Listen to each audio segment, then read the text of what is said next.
Hey there, and welcome back to the Train of Thought, an educational monster train series where I'm going to tell you about a tough nightmare I had last night. Truth is, I don't know if anyone else does this, but I dream lucidly.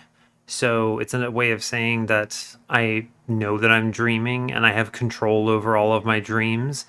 But last night I had a pretty tough one. It was kind of unprovoked. I mean, I'm having a little bit of a stressful time. Well, a lot of bit of a stressful time at work these past couple days. A lot of budget nightmare stuff that I don't feel like anyone cares about to hear.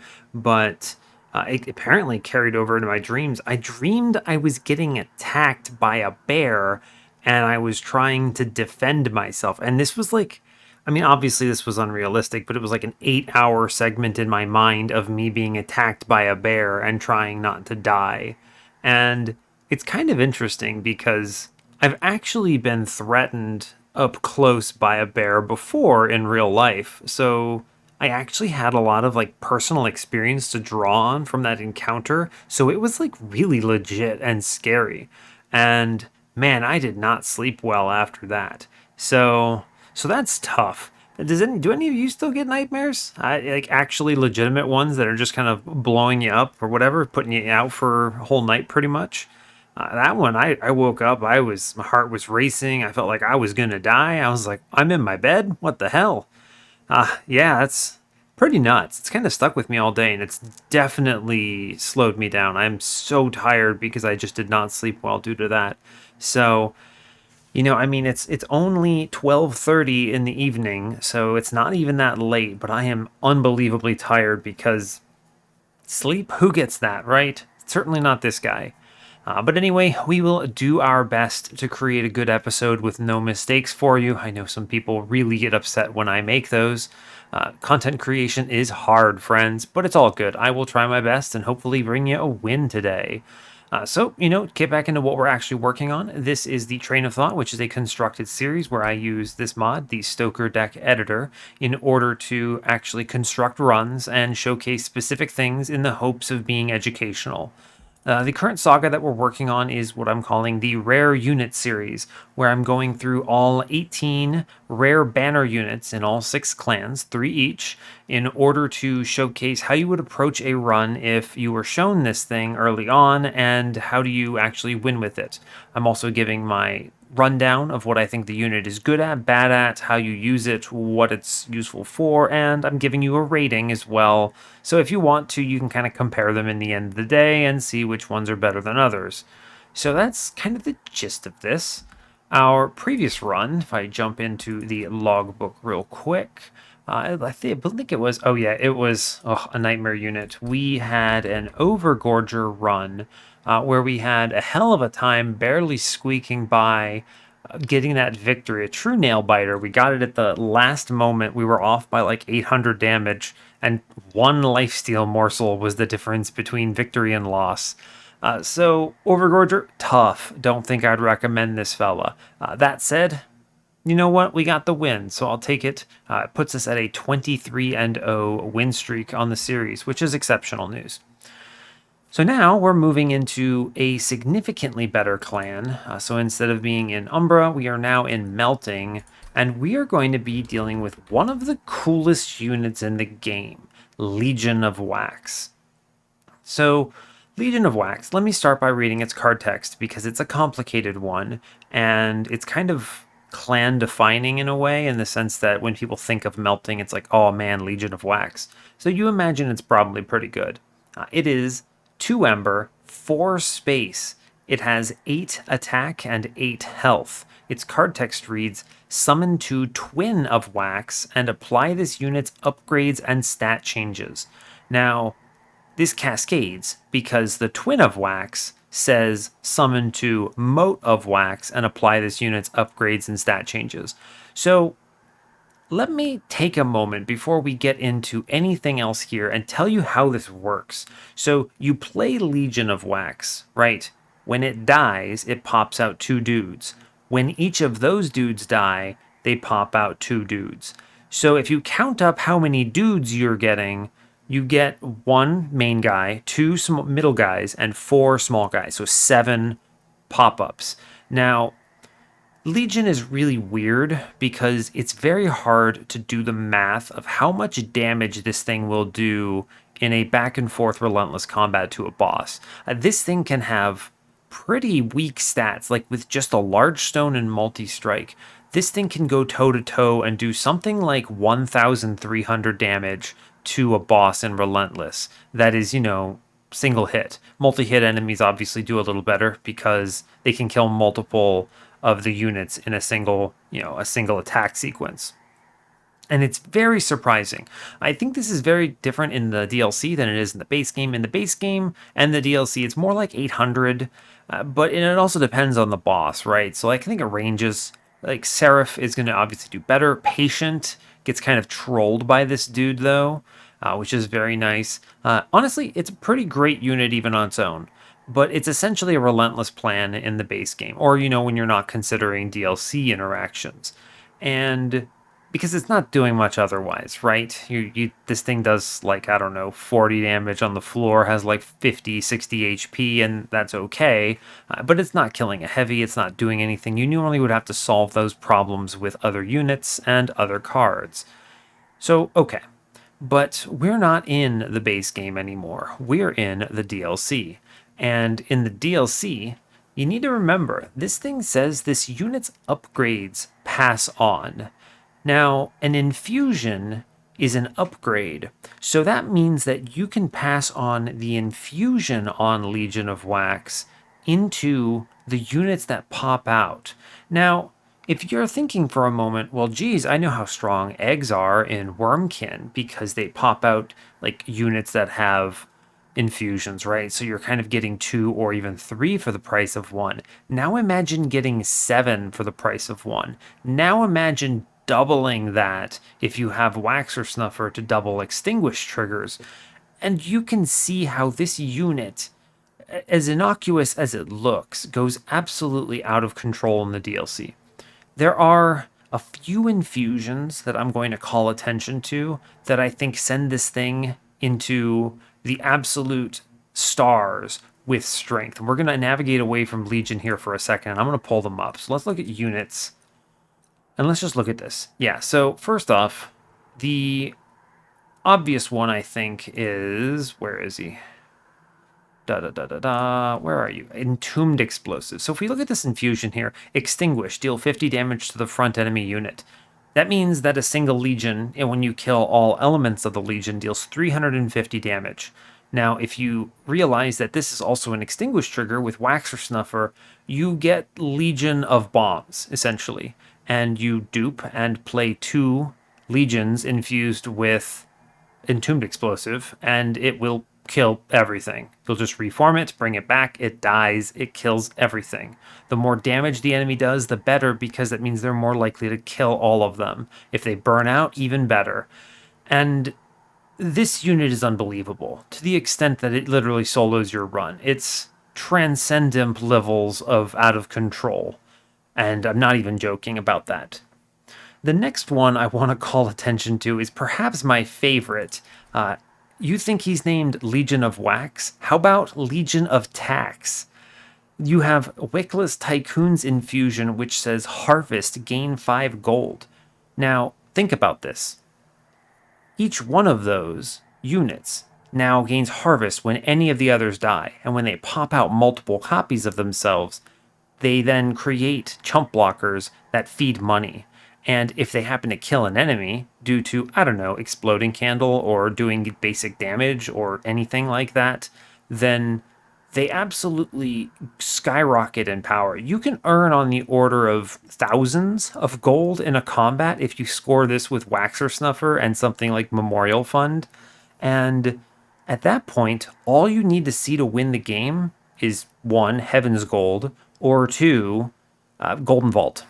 Golden Vault means you just press end turn against the Divinity and win, which is the biggest disrespect move that you could possibly make and is very satisfying when you pull it off. Alternatively, there's the Heaven's Gold approach where you just let the Divinity go to Relentless and you one-shot the Divinity. Now, obviously that's better if you have like Vapor Funnel, because if you just end turn a bunch, then the enemies will eventually kill your dude, but whatever, right? Like if you have Vapor Funnel with Heaven's Gold and this guy, it's unbelievable. Now, those are just the funny, entertaining ones. The nice thing about this Legion of Wax infusion approach is that it really abuses all of the other infusions that you can imagine. So, for instance, Paraffin Enforcer. Now imagine that you have like double multi-strike on this Legion, and you pop out like 4 copies, and they all just attack. Now imagine you're doing something like, I don't know, Hallowed Halls to pop out more, or you have Wax or Snuffer to pop out a full floor of 7. The scaling is out of this world. Your motes of Wax are doing something like thousands of damage on the 3rd turn, and as long as they don't instantly die, well, hey, you win the game. Things like Formless Child's Infusion are very good. Each time it dies, it gains plus 20. It's worth understanding how this interacts. This Extinguish triggers after the base card text, which means that you only get the plus 20 on the little dudes when you bring it back. So it's not quite as epic as it could be. You're not getting like plus 40 when the first one dies, right? But yeah, the other important thing is that the abilities that bonus stat onto the Legion itself only trigger on the first one, because the motes of Wax that pop out, the Twins of Wax and the motes of Wax pop out, they're cardless, right? So when they trigger their stat bonuses, it works on themselves, but it's not going to work on like the versions that come from the card itself, right? So just be kind of careful about that.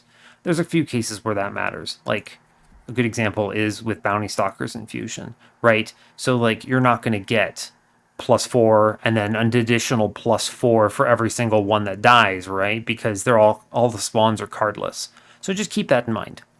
It obviously takes all the other things that you could imagine really well. Devourer of Death, it just blasts AoE on people. You know, you can put Draft in it and give it multi-strike and burn out 1 and then make it a real beefcake, scale it some other way. It loves the fact that the DLC introduced Hallowed Halls. And honestly, this is just within Melting. This is just within its own clan. You can imagine some truly insane things from the other clans. Any summon triggers, proc 7 times. Just think for a moment about your favorite infusion, and Legion of Wax probably makes it even better. So, yeah, Legion of Wax is nutty. Now, the important thing about Legion of Wax and what makes it nutty is finding the key infusion that really kind of sets it off. Because if you lack the good infusion, then you're going to struggle in the DLC, right? It's not strong enough on its own. You're relying on a good infusion for it. Now, fortunately, there are so many good hits, so you're pretty likely to see one. But you're not guaranteed to see one, right? And there are some clans that have a little bit worse of hits than others, like, you know, Umbra, for example.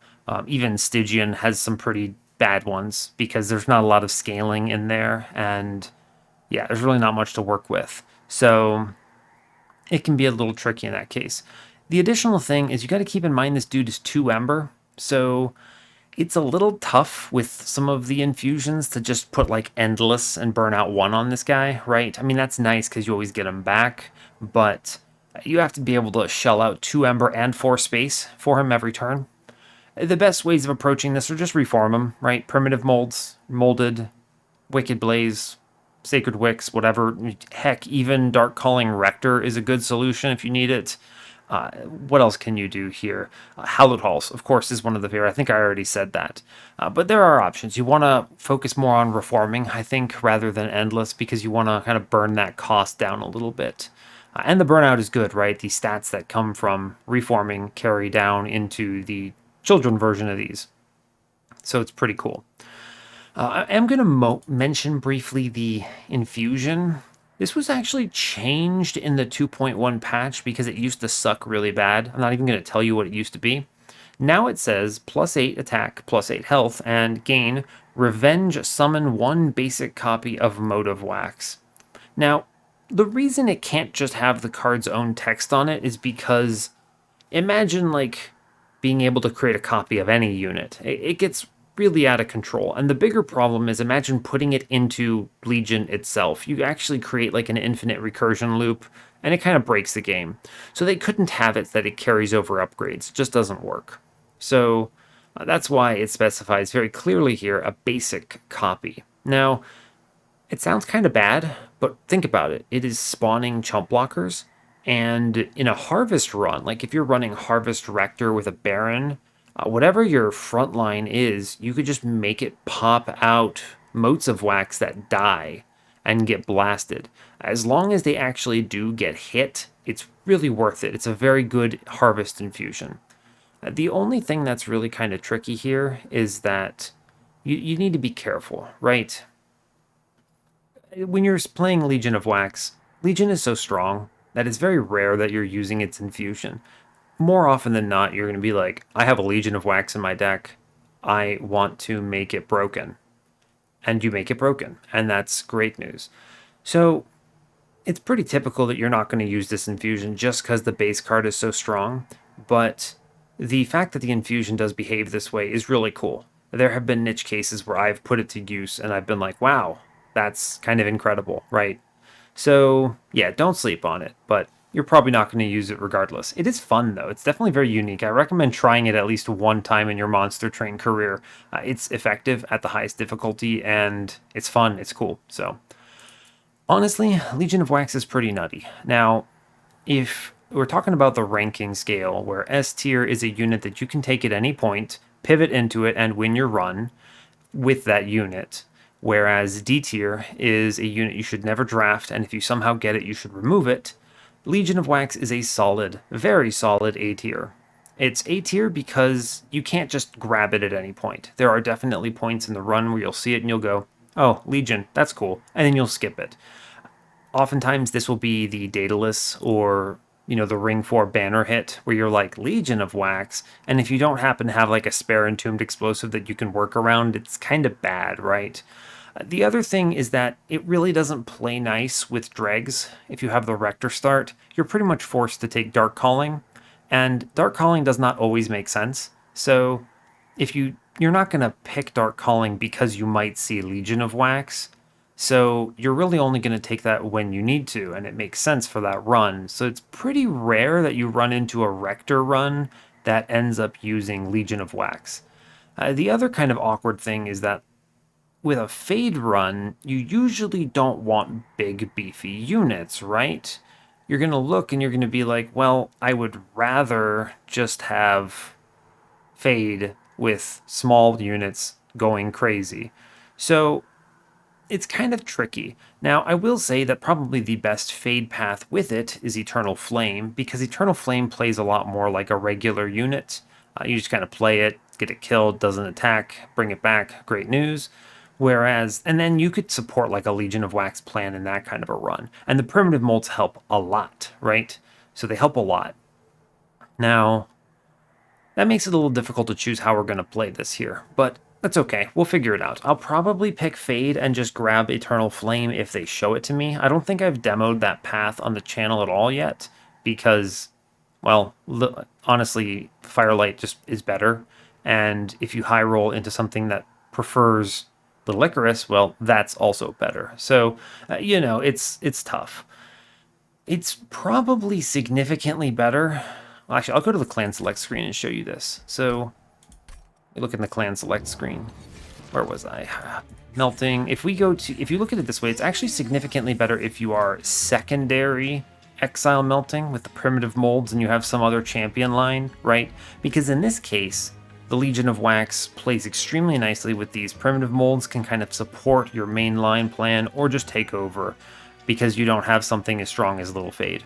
When you're looking at it like this and you have Little Fade usually forces you to play a certain way because you're strong when you're strong late game and you're weak in the early game.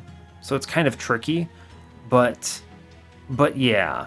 So we will run this with Fade, I think, and I'm going to take Eternal Flame no matter what if they show it to me because it makes the most sense with Legion, but I think you can reasonably pull it off with the others depending on what you roll. Like, okay, if they show me like a draft start with Firelight, okay, fine.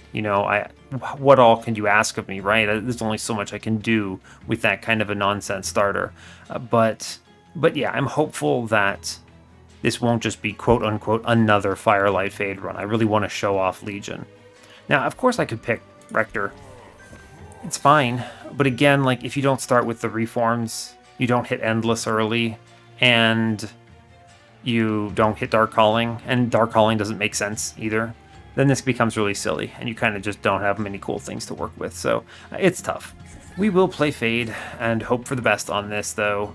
The rules of this, I will be replacing the first banner unit I see, or draw priority unit I see, with the rare unit of choice, so expect to see that. This is Fade, random, 25, no mutators, let's go.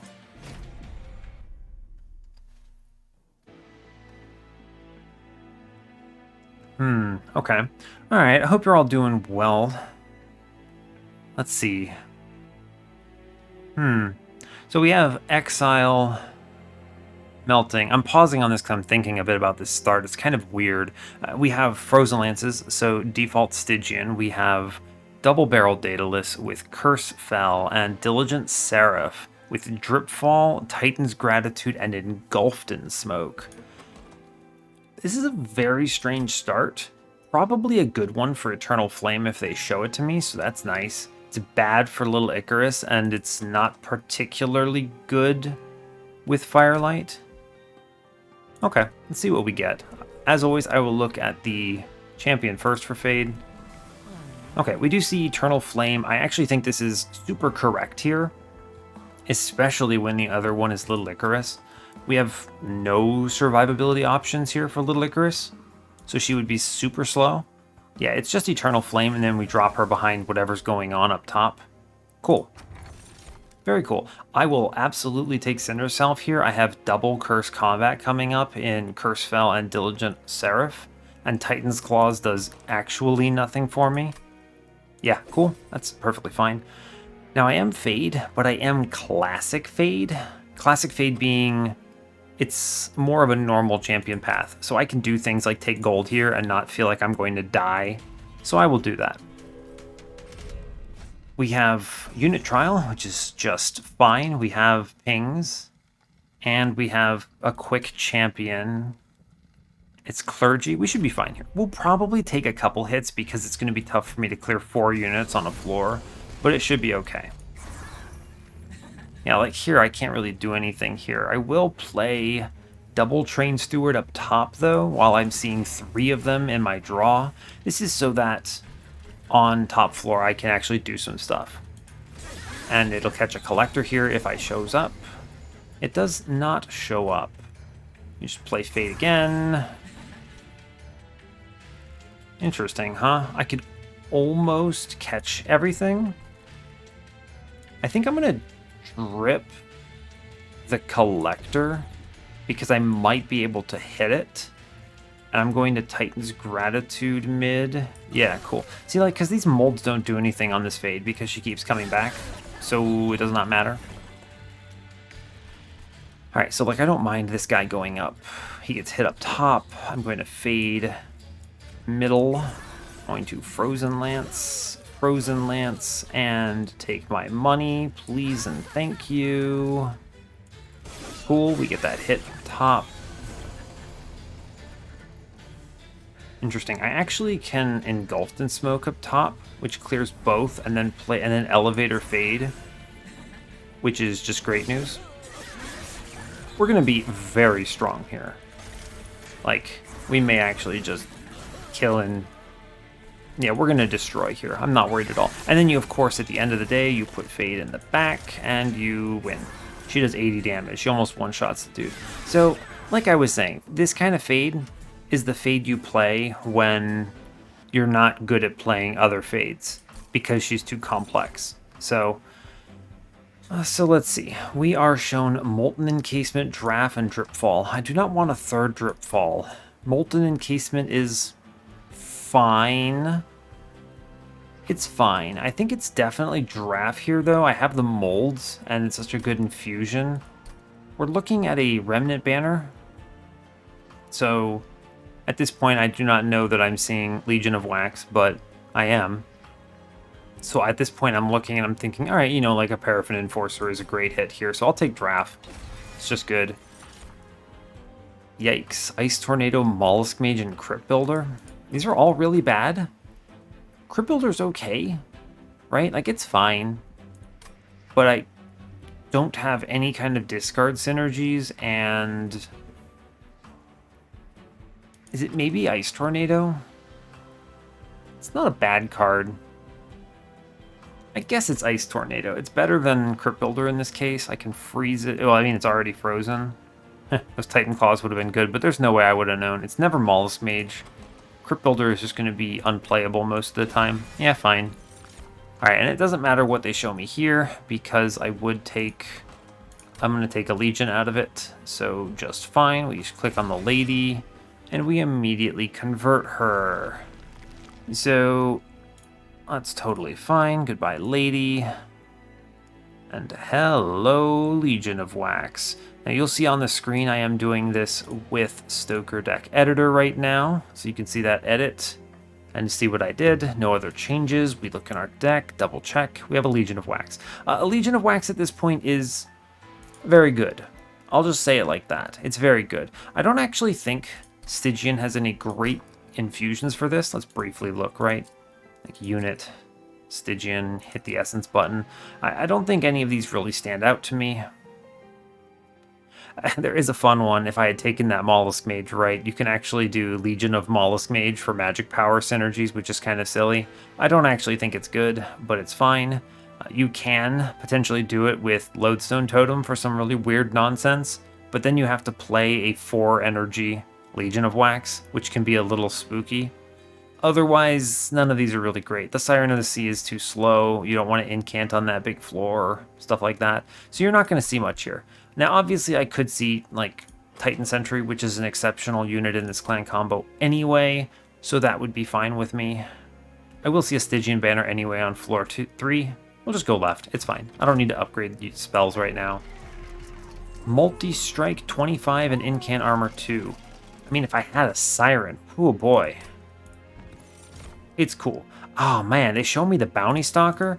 So this Bounty Stalker is out of this world. I can't take it. I'm not going to take this. You know why I'm not going to take this? Because this dominates my run. At this point, if you see this Bounty Stalker, the correct thing to do is throw away this Legion, or just don't really care about it and invest entirely in this Legion in this Bounty Stalker, right? You have a multi-strike in the shop. Pretty nutty. Now, I am going to take Paraffin Enforcer instead. Yeah, I just am. There is a multi-strike in the shop. Very cool. If he dies and reform him, I can find a way to do stuff. I'm going to play this because it's the less obscene unit of these.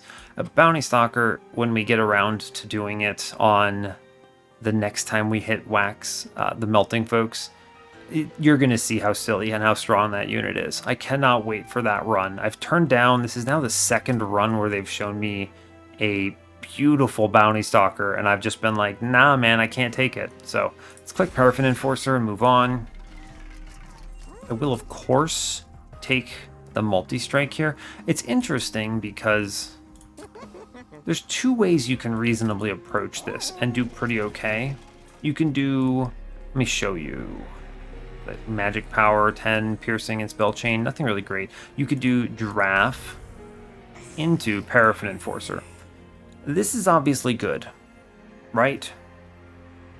But it has Burnout 1, so you have to bring it back to life. You have to reform it pretty much immediately. This is good, though, because it's draw priority, and you could do things like add a +1 in Burnout in the shop. The alternative is you put Paraffin Enforcer into Giraffe. This is arguably better. It's 1 space, Burnout 3, and it applies, its strike effect is it applies Rage 3 to everyone. This is nuts. What you're paying for here is the fact that it's not a draw priority unit. So you're like, oh man, my unit is so strong, but I bottom decked it so I lose the video game. You've got to be careful about that. Now, because of what we have in this run, what we're actually going to do is put multi-strike into the Legion. Yeah? Are you sticking with me here? You're going to like this one. I already like this one. And we put Paraffin Enforcer into the Legion. Yeah. Yeah. You're gonna love this run. This run is gonna get silly. Now, you could realistically just put 25 HP in this and be done with it. There's really not much else you need here. It's actually good for it to die and be reformed, right? So, yeah, whatever. but I actually don't like large stone here because it means that the ones that pop out are really big, and I don't think I would put a large stone in it. The other thing is you kind of want this to die because you want it to split down to the middle or bottom level so it gets more hits, more procs on this Paraffin Enforcer that's going to go absolutely crazy. And so that's kind of a thing. Now, I'm not going to put Incant Armor 2 in it, doesn't carry over. Plus 25 is okay. I actually think that it might be the best here, you know, because it means that the ones that pop out are pretty decent. Doesn't die inherently immediately. Quick might actually be even stronger though, but I don't think we need to make that decision right now. This thing's already going to be strong enough to win the next combat, so no problem. And we don't need to take anything else. Let me just double check and make sure. Yeah, no problem. Cool. We pretty much win a lot of the combats into this. Let me just briefly look ahead. Our last temple is Ring 6. I mean, I already did my infusion. There's a realistic world where I do another one, but I don't think so. Now, obviously, like, Horde on Ring 8, Boons on Ring 7. We're going to need to think about our shards a little bit, but I don't have to go too worrisome about it now. Let's go ahead and send it here. We are fine. I'll save my money. Yeah, cool. Should be nice and clean here. Spikes is... I have to think for a moment. Beneficial, but also bad. They kill themselves, but I can reform them even faster. This is a case where I would actually really like a reform on Holdover, right? Just play the Legion every turn and do fine. The other thing is that this little Fade is so good with it, right? We're fine. We're fine to take this. It's just free money, I think. Cool, so you do Fade down bottom with a Paraffin Enforcer. It doesn't seem to do terribly much, but that's okay because we reform them. Only seeing one primitive mold on this turn is pretty good. Cool, so we now reform this. Play it middle. This looks a lot better now. I play the Giraffe up top because it catches it and then burns out. And now I can put Little Fade in front here on the bottom. It's going to just clock and we'll do some damage. Man, I love Center Salve right here. And we're going to do Titan's Gratitude middle, which kills the Forged Disciple. Really good, actually. Really good. I need to respect the potential for damage up top, but I have a Frozen Lance, so that's fine. Mid-floor cleans house. All of the bottoms burn out, but that's cool. We're just going to stick Fade on the floor, play everything for free. Cool. Very cool. And then we take the Reform here. I take the Reform again. All right, we get that Legion, and this just wins outright. Yeah, so, like, think about this. Don't click anything, by the way, but, like, look at this. This little 18 by 18 dude is now just clearing this boss, no problem. The Rage is going to scale very effectively, and he's even killing himself. He's already at, like, 15 Rage there. Like, it's impressive how fast this will scale.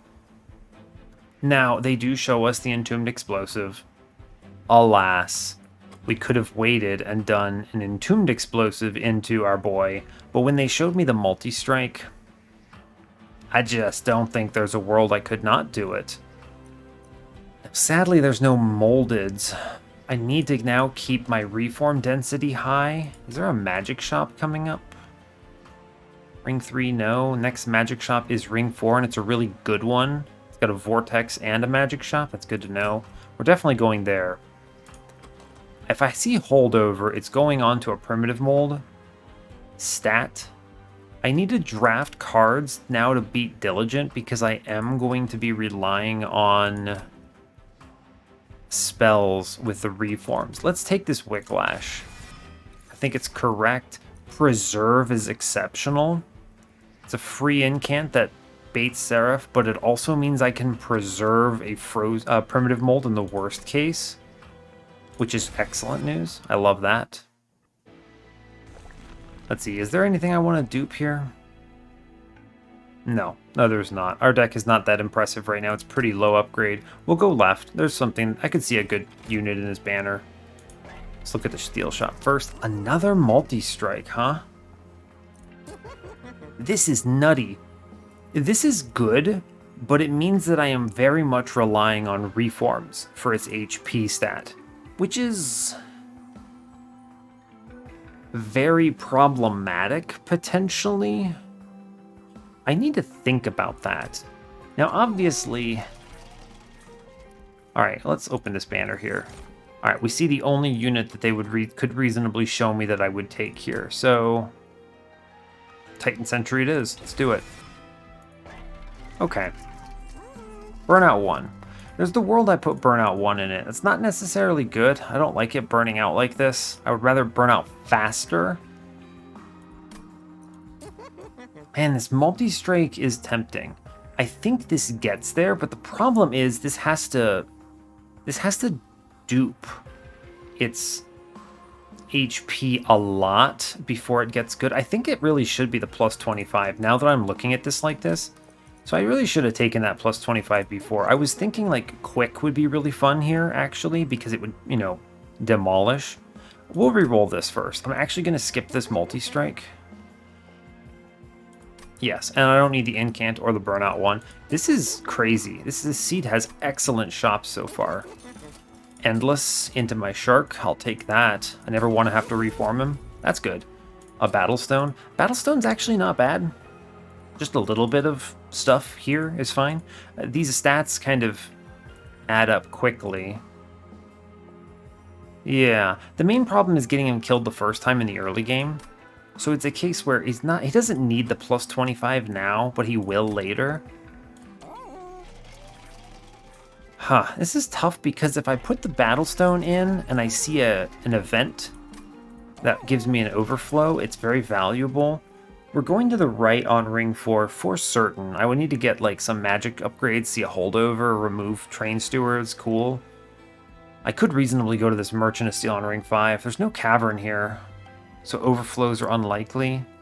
First cavern is on ring 6 here, and then ring 7. Kind of interesting. So I'm gonna see another steel shop potentially, and it's pretty low likelihood that this is an overflow. Like you can't get melee weakness here. You could see like Heartstone or I guess Bone Shine, so like plus 10. Doesn't matter that much. I could see Minor Refraction, which is busted. If I see Minor Refraction though, I don't really need plus 25. I just dupe this thing and play like 3 of them and the game's over. Is Battlestone enough? Maybe. I think I'm going to hold out. There's no reason for me to jump on this yet. Horde? Puts me at 50. How strong do I feel? I mean, there's the high roll. Let's look at the caverns first. Copy a card 5 times. Interesting. It's interesting. I haven't seen this in a long time, and this is actually not a good one for it, right? I could 1 times the Legion. Just have 2 of these dudes running around on all floors. It's not bad. It's actually a really good one, huh? Right? Because the nice thing about this is that it doesn't cost me shards to do this dupe. He's got a multi-strike in him. I think 2 of these is pretty powerful, right? The problem is that, like, with the way this works, it's really hard to play all of these. Like, I only have so many floors. It's never an X5 here, sadly. There's just no world. Yeah. It's just no world for that. Okay, so if I do have an Endless Shark. I could dupe the Endless Shark, right? Oh, I have an Endless Shark. Duping this Paraffin Enforcer is really tough here. I mean this Legion of Wax, because that's just so much space. I never can replay the Shark, essentially. And then also playing Fade is tough. So yeah, okay, I don't think we do that. Now I reasonably could just copy this Shark. It's endless, so I may self-infuse it, and then it basically solos ring 5 and 4. which is great news because I would be at like 70 shards technically if I did that there. What is it? No, it's 25, so 60. Yikes. I think it's just an X1 on the Titan Sentry, though.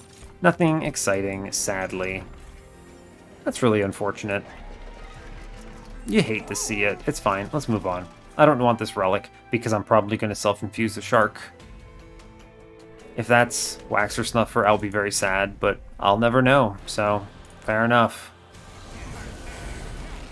Yeah, like... I mean, I just want Paraffin and Force for Buddy to die. He kills everything, though, which is kind of funny. I'm going to put Fade in front. Cool. And then... Shark up top. It's kind of weird, right? There's not enough space for Shark on this floor. Do I just not play Shark?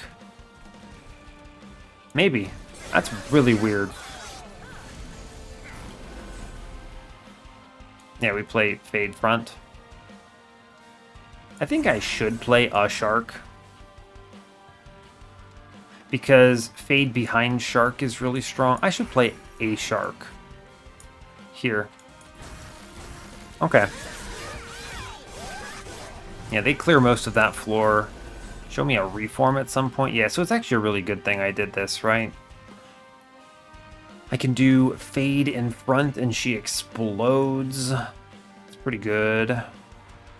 Actually, I put Fade in front down on bottom here. Yeah, they burn out, but it's fine. I can actually extend the burnout of one of the small guys. Pretty solid. And then I... play a Train Steward. It doesn't really matter if this shark dies, right? I don't really care that much.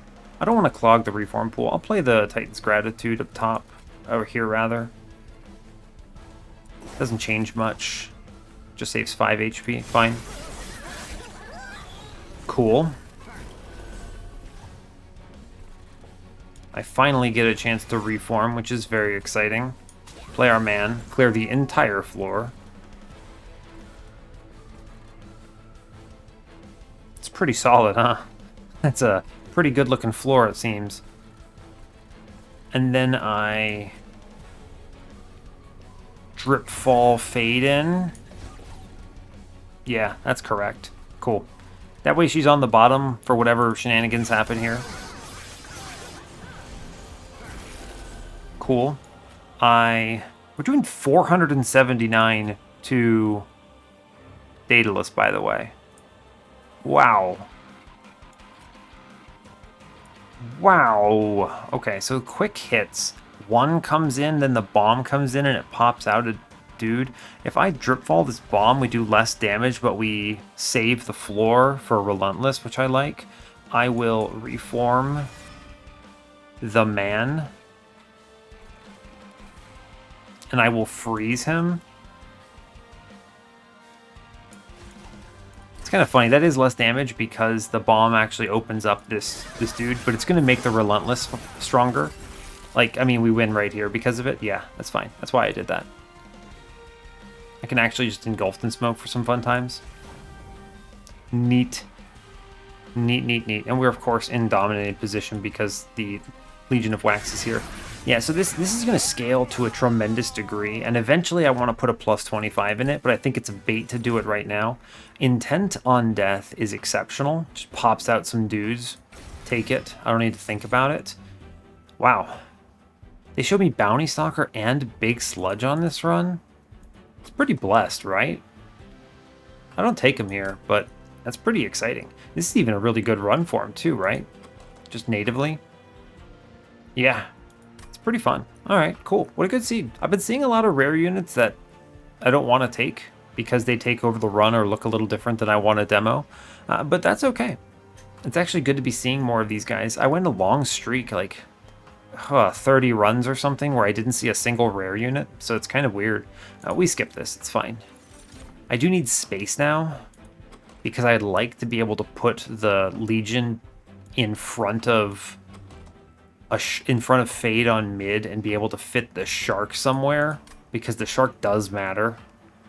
And I don't really have cards I need to find right now. I'm going to go to the right. Holdover is game winning at this stage, and removing 2 train stewards is just beautiful. It's all about density right now. Remove consume? Don't think so. It is really good on intent on death, though. Let's look at the Dark Forge. I need to think about that. We're, of course, going all in on Eternal Flame. There's no reason to pivot here. Just scale me faster. Spell Chain and Purge again. Or no, it's the other one was Tended Piercing, but still bad. I need to be able to re-roll this. I think taking this Eternal Stone into Intent on Death is good, but not really good enough. I will take a -1 into Wicklash, probably. Or honestly, just a Primitive Mold. Right? Makes Ice Storm more playable. I'm actually going to put it in Ice Storm. Actually being able to play this card would be nice. Cool. That is enough money to reroll. Permafrost. You know, it's not ideal, but I think a -1 Permafrost molded is just fine. It is just fine. I should do it. Yeah, it means that I always see it on a turn I want it. Yeah, I think I do want a Permafrost a mold here. Cool. Now, let's see. There's a lot of money, but it's just going to have to be fine.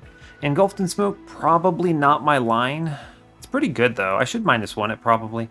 I'm probably not going to put the -1 into this primitive mold, if only because I'm not going to be playing this every time I see it. I'm going to be holding it, and I don't mind spending 1 on the turn I'm holding it.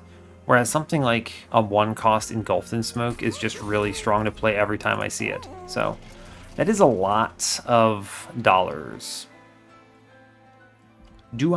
Is there a world I need to do the self-infuse on this shark now?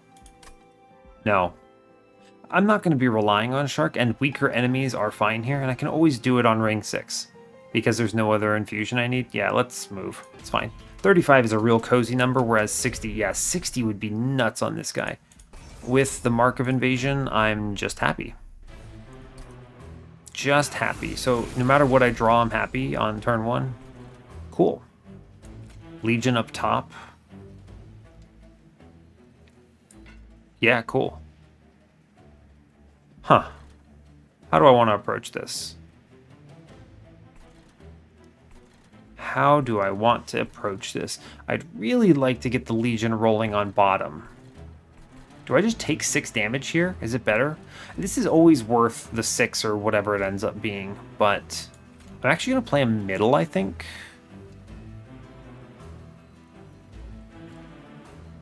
Yes, I'm going to play him middle. He clears the floor, of course. I play Fade top here. She kills 1, and I drop 1 of them. And I take 4, which is a better trade here. Yes. I can play a shark up top now. See, the important thing is I want to be able to put Fade in front here. We do kill a man here, which is just exceptional. I'm going to put Fade in front. Or in the back. In the front is better. It kills both, yeah. You're going to notice math is hard with Legion and this clone nonsense. I wish to play a shark. Where? On top. I could. Bottom is pretty good, actually. And then I Ice Tornado top. Yeah. That way I don't take Ember Drain. I don't need the second dude. And it does put Frostbite on him, so that's something. Cool. Alright, Fade. Let's do it. Now, see, I can do this Engulfed in Smoke here, and it clears the whole floor, which is exceptional news. I can do Fade in front. She has 5 HP, so she dies to this Extinguish trigger. Yeah. I just stealth mid, and we get it exactly perfectly. And I reform, and we bring back our Waxing Boy. At this point, I just play him on mid, on bottom. I want him to die, though. He's never going to die on this floor. I put him in back, and this floor looks absolutely crazy. Yeah. Fate can clean up this a lot. I'm not worried about it, really. When he burns out, he's going to be mega strong. Mega strong. I guess I'll play Fade in. Yeah, sure.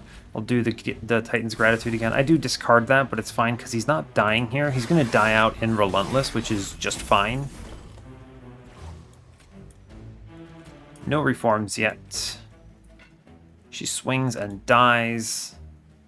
There's no way I can keep the... We can reevaluate how this looks next turn. I don't need to do anything here. Yeah, fine. Yeah, he wins. Look at this man. He wins on this floor. What? And then here we just drop the Intent on Death and we win even faster. Yeah, this is nuts. Meanwhile, Fate, of course, just clobbers this guy. Very cool. Yeah, look at this. This starts at 9/2. And that's it. All I need is the Titan Sentry in the line. Cool. Watch these numbers. Look at these rage numbers. 41 rage. Seems pretty good, huh? Seems good. Remnant Host, Memories of the Melted, Memento Mori. Units are dying, but like, what are these doing for me? Basically nothing. I just need to count cards for Diligent, basically, right? We have like, what, 1, 2, 3, 4, 5, 6, 7, 8, 9, 10, 11, 12, 13, 14, 15, 16, 17, 18, 19. 19 means over the course of this run, I should probably take 1 or 2 more cards. And I don't need to take them now. I have magic power if I need to put those in later. Yeah, fine. I don't think these do what I want. We skip them. It's fine. Cool. Ice Storm, Titan's Tooth, and Cuddle Hex. Like, what do these do, though? It's nothing. Actually nothing here. I'm just relying on our Paraffin Enforcer, Infused Friend, and Shark. Ice Storm's not bad if I have to take a plus 30. I do need to think about shards somewhere. I'm going to at least 60 on Ring 6 from the Sharks. And then I need 40, right? Which is 10, 15, so 25. I need to take a 15 somewhere. Ice Storm is good. If I see a Piercing or something, I can make good use of it. I'll go left here. It's a really good removal set. Take out the remaining Train Stewards. Although Merchant of Magic is highly valued here, I'm going to see another one later for sure. I do see a dupe as well. I could just dupe the frozen primitive mold, right? Which is great news. Yeah, I'll go left. It's fine. Move Train Stewards. No problem. I need to think briefly if I need to take a plus 25 here. I will put a plus 25 into Shark no matter what here. It's just really solid. Yeah, it's just really solid. This will be the main Shark. Let's see, where am I seeing my next steel shop ever? Probably on the Ring 8. I like that dupe lineup. It's pretty good. Lets me cheat out some things. Yeah, that's pretty solid. Okay, so let me think about this. I go to 60 on Ring 6 from the Infusion. Cool. I have another 25 in Ring 7 and 8. That's 85. I need to take a 15 somewhere. I could dupe a...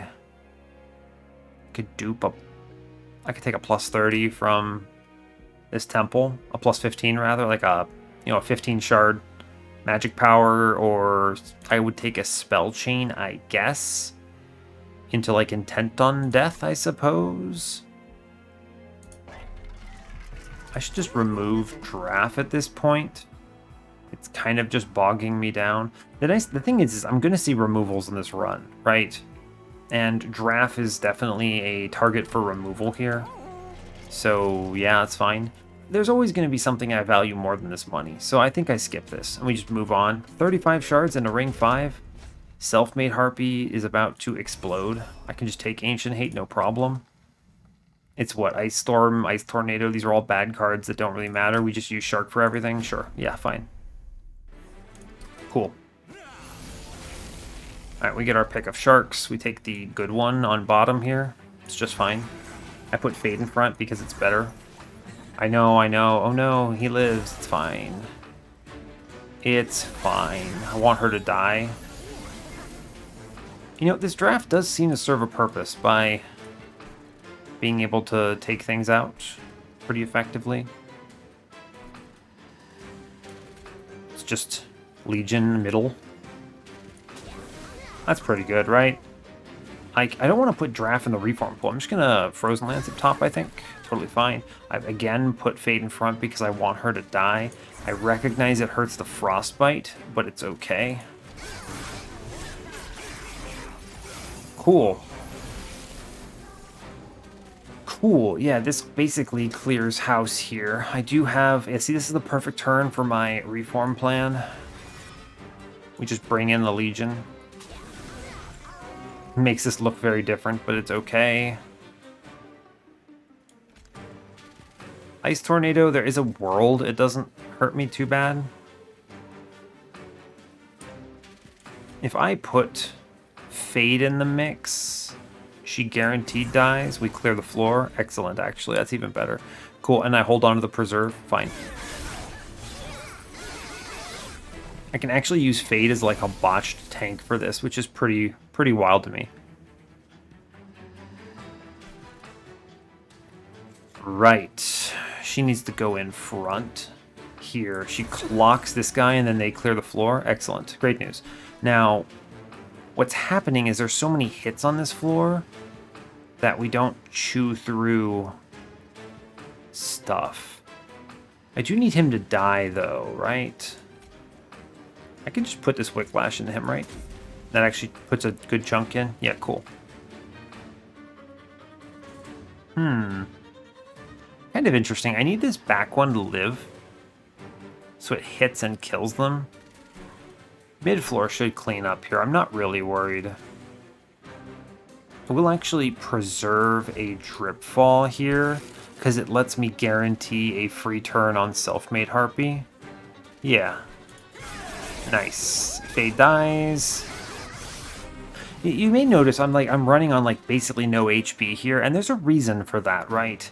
The reason is because I want to have it's much more powerful when they die early. This is kind of like Fledgling Imp, right? When you're using a Fledgling Imp to tank, you kind of want the Fledgling Imp to be 1 HP in the early game and mid game, so it actually dies. But late game, you want to find that plus 25 for it, or at least a Battlestone. And that's what we're going to do at Ring 8, right? I'm just going to go to this Merchant of Steel and put like whatever HP they give me on it. I can solve this with Little Fade or Engulfed in Smoke.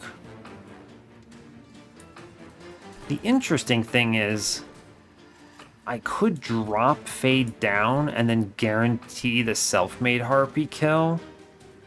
That's just better though, right? No, it doesn't guarantee it. It does not. I actually think I want to Engulfed in Smoke bottom. Yeah, this gives 1 guaranteed turn next turn. Yeah, cool. And we don't play a mold. Right. Because these are all burning out, I want to replay it on this floor. Yes, cool. We chill. Play nothing. Good. Cool. So this is going to look wonk, but I can just drop her and then pop a dude out. Pop a dude out. Get some extra numbers there. I now reform our Legion. Put it in middle. Yeah. And then I stick Fade in front. Or Fade in back. Fade in back guarantees the kill. Yeah, cool. Easy. Planning 2 turns ahead. I only got 1 round in, sadly. But that's okay. Cool. And then this guarantee wins. Yeah, no problemo. Cool. Get out of here, Harpy. Neat. Neat, neat, neat. Alright, great news. Got the money. Wicked Blaze is really good. I'm going to click it. This is the card I was looking for. It's one of the ones I will take for sure. It means I reform this Legion more reliably. Another, reform density is good. And if I hit it on the Legion, it gets plus 10, which is just exceptional. Cool, I'll take it. That is one of the few I would have grabbed there. Titan's Tooth, Urchin Spines, Glacial Seal, not it. I still have opportunities to take something else in this run, which is no problem. It's interesting. I could take removals and a dupe here, but like, what do I dupe? Intent on Death? Engulfed in Smoke? I don't know. It's actually a really difficult decision. I could, I guess, dupe the Infused Titan Sentry and play him on 2 floors. That kind of sucks. I'd have to take more space. I'd rather just replay him on bottom constantly. He gets run over and then the army descends upon the enemy. The Cavern could be good, but it could also be dead. Meanwhile, on the right, you know, I mean, Boons and Pyre Remains is low value, and Merchant of Steel is just Y. I mean, I guess I could put the plus 25 in it now. I'm going to go left because this is more value than whatever the heck the right side offers me. Let's look at this Cavern first. Yeah, like, these are not it. I'll take a random Wormkin. Ew, I was hoping for Broken Memories. Just give me 10 gold. Alright, well, it's a 10 gold. Thanks. Thanks, Shiny Shoe. I'm going to remove Giraffe now. And then the other one is a much harder decision. It's probably Frozen Lance, and then I just dupe something and turn it into a good thing. Let's look in here first. I see a plus 30 magic power. Hold up. Let me think for a moment. I could turn this Ice Storm into a 41 and piercing and then dupe it. How much is that? That's what? 10, 15, 25? And then it is a 15 dupe, so 40 shards? And then I self-infuse, and that's my 100? It's not bad. Like, if you're worried about your deck doing something useful, a 200 damage Ice Storm with multi-piercing is, you know, pretty solid. I think I should take the plus 30 in it no matter what, and then I need to think for a moment. Like, this is excellent, of course. We should take this. It's well worth my 15. We are gonna, let me do this self-infuse here. I want the bad one infused into the good one. Yeah, this thing is gonna chew up enemies. Really good. And then I, of course, take this plus 30. No doubt in my mind. Yes, lock it in. Thank you, Ice Storm. Very cool. Now, let me think, because duping this right now is 10, 10. That's 85. 85 means I then take this Divine Horde and go to 100. Pretty cool. That's pretty good. 100 exactly is a nice number. Now, the alternative is I take 10 into it, and then I dupe it. And this thing is impressive. Now, that 10 puts me at 85. The dupe gives me another 5. That puts me at 115, it sounds. Yeah, it puts me at 115. Is that worth it? That's a difficult decision. I have to think about that for a moment. It is Diligent. He doesn't go too crazy at only 115. The Divinity... that is a lot of extra damage, though, but I do have the Shark on the important turns. It's tough. I think I should do this. It's worth the 15, right? Yeah, I think it is. I had to think about it, but lock it in. Puts me at 100 into Fel, but truly, this spell is out of control. And now I just remove, what, Frozen Lances in exchange for that, I think. I actually removed these Titan's Gratitudes, or at least one of them, because this is discarding my Frozen cards, which makes it even more unplayable than Frozen Lance. It's kind of funny. I'll remove that. Yeah. Okay, we're at 100 into Fel, which is now going to be the hardest combat, but that's okay. I think these spells are ridiculous, and I'll have a Shark that's self-infused to annihilate bottom, so I'm not really worried. Oh, also, I'm not worried because I have Sinner's Salve. I'm like so over-prepared for this. Excellent. We even see the Shark on turn 1, which is great news. Play Fade in front. Yes. I had to make sure that the number actually still killed the backline, but it does. I could freeze this primitive mold. What else would I freeze? You know what? It's a good freeze. I'll take it. Cool. Shark doing work.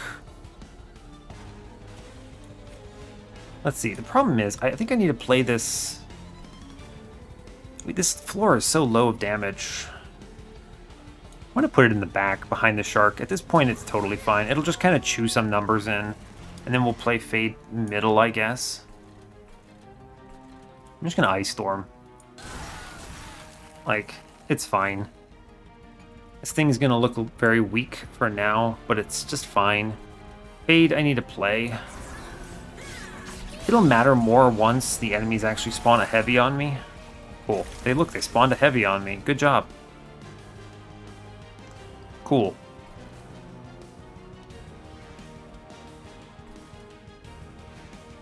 Interesting. I need to be worried about this Clip Guardian now because of the way this floor was too low of damage. Yeah. And they haven't split yet. I can reform though. No, he'll die here and I'll reform him middle. Yeah, that'll be excellent. Okay, cool. We're fine. We're fine. Don't play any cards. The Fade classic. You just don't play your cards.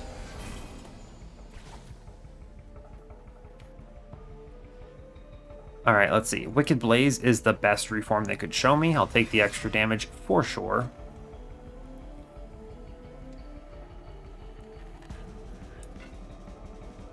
Now the real question is, where do I play this, right? I put it in middle. If I put it in front, Fade never dies. If I put it in back, it never dies? It's kind of a weird situation to be in. I think I'm going to probably need to... I'm going to play it in back. I think it's correct. I mean, it does some number here. I'm a little worried about this man.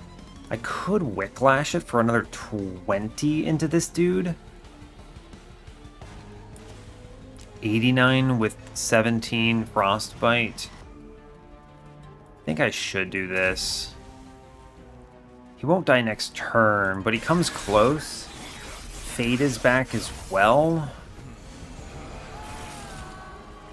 Thank you, that. We hit the Ice Tornado, which is great news. Just hit once in the back, please. Great job. We did it. Little Fade in front. Little Fade classic. Let's get her killed. Tune this. It does not matter what I do here, right? It does not matter, yeah. Shark with the Legion in the back is actually extremely good. It almost makes me regret not taking the multi-strike, although I think we're going to be much happier having more than 18 HP on our floor come the Divinity. So I'm pretty sure the plus 25 will eventually be correct. Yikes. Cool. I think I do take a hit at some point here from like a awkward back heavy. Never mind, we just have Ice Storm destroy the world. That's great news. We play Shark back on bottom, and this goes out of control very quickly. We again put Fade in front, so she dies. Great news. I now click Intent on Death on our friend to do a casual 200 into Fel. It's pretty good. It's a pretty solid setup, huh? I'm pretty confident in this one, I think. Here, you want to see something really funny? We drip fall Fel here. She's taking 16 right now. She's taking 460 right now. And I now play Fade top and drip her in. So she sits behind all this. She doesn't get a swing right now, but it does mean that she just swings every round here, which is out of control. Cool. That seems good. Seems pretty good. Even though they burn out, I don't really care. I'm gonna just Ice Storm the hell out of her here. It's cool. In the worst scenario, I get to reform our Legion up top, so it's just free. Yeah. Pretty confident we win on this floor. Yeah, we do. I could even put in the stealth and this just becomes free. Yeah, no problem. But yeah, in the worst case, I have the frozen moldeds for our buddy here. And here's what you would do is, I mean, I don't even need to do it. I'll show you what this would look like. I'll take the Paraffin Enforcer here. I drop him in. And I would play the Wicklash here to give him burnout. And then, yeah, then you'd play Fade in the back, and you can't lose from that position. So we have a lot of options here. And she just gets absolutely demolished. That's pretty good. It's pretty good. Another Intent on Death. Is there a world I say no to that? Am I seeing another magic shop? Yes, I am. Ancient Synergy is therefore extremely good if I'm going to a magic shop. I just give it -1/-1. We have like an all spell deck, and I need to respect Diligent a little. That is like 126. Intent on Death is okay. I don't think it's game winning. We'll just take Ancient Synergy. Now the real question is, do I need draw? I don't really think so. I mean, you see I'm not really playing half my cards. I think it's just energy here. So, well, why do I need energy? What is the actual worst draw order here? I don't know. It's kind of bizarre. What do I take? I think if I can't make a decision, it should be draw. Just to hit more things faster, more solutions faster. Yeah, fine. All right, cool. It's whatever. I'll go left here. The magic shop is value. The removals are fine. I need to count them up. We have 1, 2, 3, 4, 5, 6, 7, 8, 9, 10, 11, 12, 13, 14, 15, 16, 17, 18, 19, 20, 21, 22. So my general rule for Diligent on C25 is you want to have 20 spells that you're happy to play and just burn on Seraph. And with some frozen options, we're pretty cool. This means I can cut 2 frozen lances and feel okay about it, right? Yeah, I just cut 2 frozen lances, so that's fine. We go left. I mean, this is a very highly valuable artifact setup here. It's pretty tough. It's a pretty good artifact setup, right? Yeah, that's pretty good. I mean, Waxer Snuffer exists. Waxer Snuffer is a free win. What else could they show me? Like, what else would I even take here, really? Where is it? Let's look briefly. Combustible Wax, Exploding Candle's okay. Fade's First Blade is fine, but it's slower than them just attacking. I don't need energy. Resin Block is pretty cool. I guess I would take a Resin Block. Waxer Snuffer, of course. Alright, that's that. In Stygian, it's like Cuddlebeard. Yeah, Cuddlebeard. I guess I would take Totem Fragment because I do have some pretty powerful spells. It's just the question of, do I want Ancient Synergy to be free? The answer is I probably do. I don't know. There are some good relics, but like I can see a trinket shop down here. It's fine. I'm going to go left. I think this is more valuable. I remove double Frozen Lance, so I improve my draw density here by a lot. I'll look at the caverns. Strength Stone. I have basically max everything. I could reasonably take Bone Rattler here, right? I just have cards I have turns I'm not playing anything. Like Bone Shine is bad, I have full health. Strength Stone, like, it's not Strength Stone into this. The attack is going to be fine. It's going to be eventually a plus 25 or something. I could overflow the Titan Sentry so he attacks into spikes and does more Frostbite. I guess.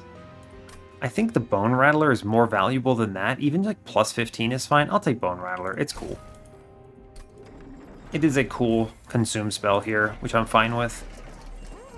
-1 into Ancient Synergy, of course. Plus 10 into Ice Tornado, probably. Yeah, make that better.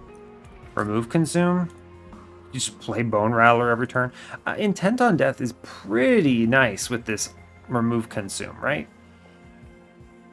Pretty good. It is pretty strong. I think I will do that, right?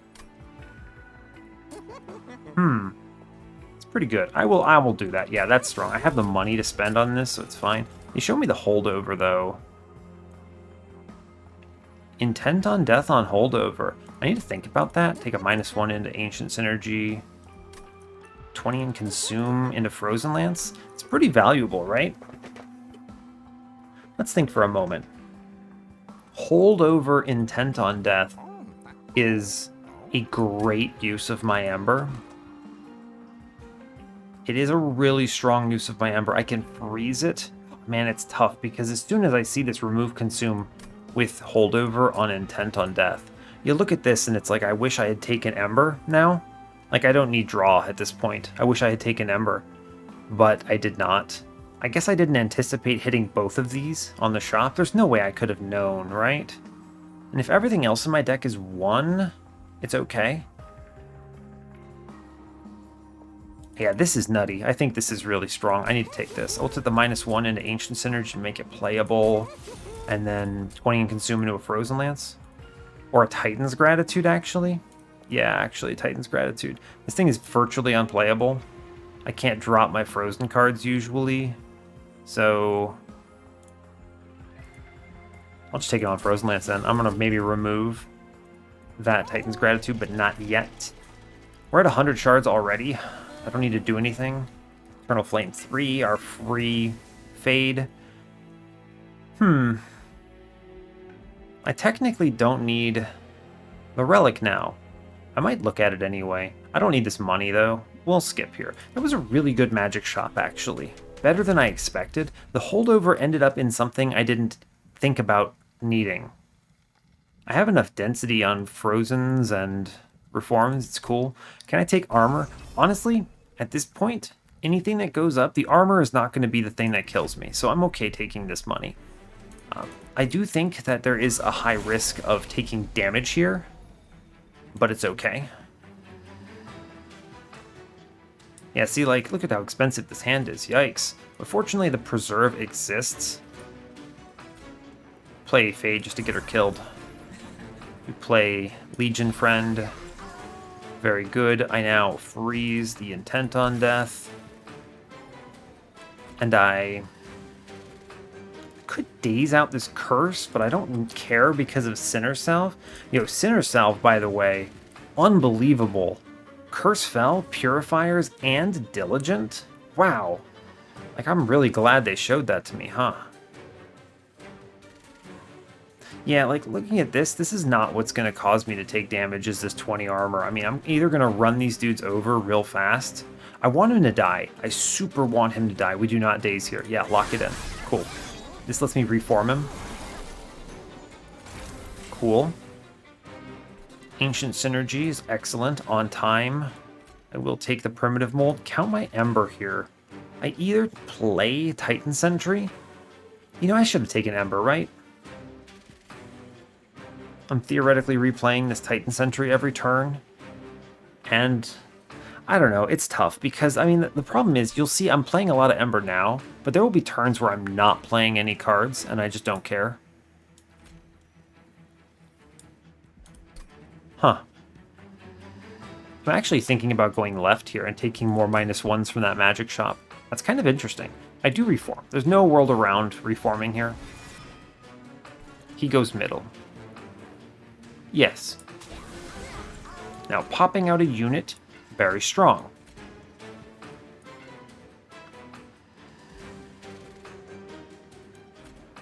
I think, let's see, if I do this, taking 72, this is really strong. I'm actually going to play the Shark, yes, on bottom. That starts the sweeping there. And then I'm going to fade front here. Yeah, he doesn't die, but I should maybe put her in back. Now, I want her to die. This is okay losing this Collector, I'm fine. Playing her in back there got me the Collector, but I don't think it would have been correct. Frozen Lance up top.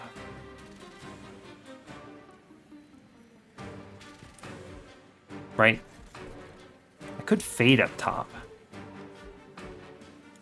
This Intent on Death is almost unplayable here.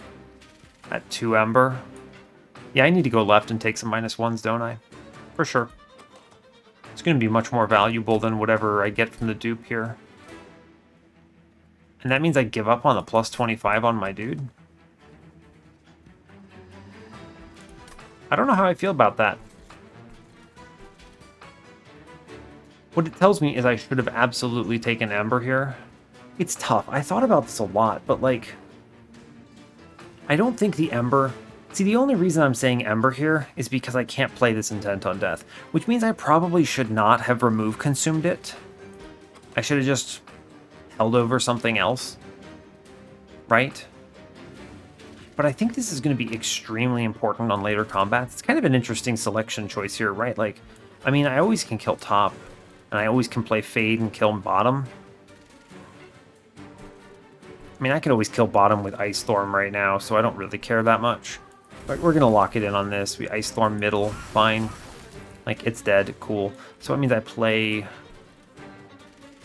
This is fine. I play her middle. That's cool. Sure, yeah. And we're getting a lot of rage on bottom, apparently. That's good. It's a good lineup, which means I can actually do the Intent on Death here, yeah. Oh boy, that's good. That is how we say strong. Huh. Yeah, and I can daze the curse person here. I mean, I don't really need to, right? It's free, and I don't care what I draw. Sure. Like, look at this turn. This turn, I'm just leaving one Ember on the table. There's no reason to play a card. Yeah, there's just no reason to play a card. Really bizarre. I now Intent on Death again. Yeah, this Intent on Death being holdover is super worth it, right? Like, I'm just gonna... My next turns are now Titan Sentry, Intent on Death every turn. Yeah, we take the Reform here onto our lad, and we put him down. And then Fade just kind of lives somewhere. She's no longer important on this run. I don't want to not play her, but... Like, this is it, right? This is the line. Like, we replay Shark. Yeah, check it out. We replay Shark. Nice. Do I even replay Shark? We do have a trample enemy, right? Yeah, we replay Shark. It's more important. Then I guess I'll take the 5 into my Pyre. Wow, 45. Cool. Okay, fine. That mid-floor looks funny. I mean, this comes real close to winning. Out of the gate. We do Ice Storm here. Very good. I do Wicklash here. And I do a Dripfall. The Dripfall doesn't add a ton, but I may as well. It does add damage. It's fine. Yeah, see, I'm going to need to think about this a little bit, because the trample is the scariest thing here. Like, yeah. But if I Dripfall, I win. I look at the difference there. It's funny. I don't need anything else here. Cool, we win. Thanks, Dripfall, for existing. Look at all that rage. Awesome. Cool. Memories of the Melted, unironically good. It goes away. A lot of units are dying. It lets me play stuff on a random turn. Is this actually the Memories of the Melted run of Destiny? I wish this card were frozen or something, right? Like, it's hard to justify this. I only need the energy on certain turns, and just drawing that on a random turn is like, whatever, I would just burn it. I don't know. Like, Fatal Melting is okay, right? A lot of units are dying, potentially. These are all kind of okay spells. 1, 2, 3, 4, 5, 6, 7, 8, 9, 10, 11, 12, 13, 14, 15, 16, 17, 18, 19, 20, 20, 21, 22 spells. So I don't have to take anything here, is what I'm saying. It's pretty tough. These are all really good spells for various reasons in this deck. Like, Memories helps on those random turns where I just can't play my Intent on Death, right? I think I am going left. It's just going to be better to make things cheaper. Those 2 -1s into, like, Primitive Molds and Wicked Blaze are humongous value. Are they? Or is the plus 25? I think I skipped these. These are, it's weird. If this was frozen as memories, I would take it, but it's not. So I can't use it on the right turns. I do have Preserve, but there's no guarantee I have drawn it at that point. It's tough because most of my cards are kind of dead until I need them. Like, I don't need to play a Primitive Mold every turn. Fatal Melting does something.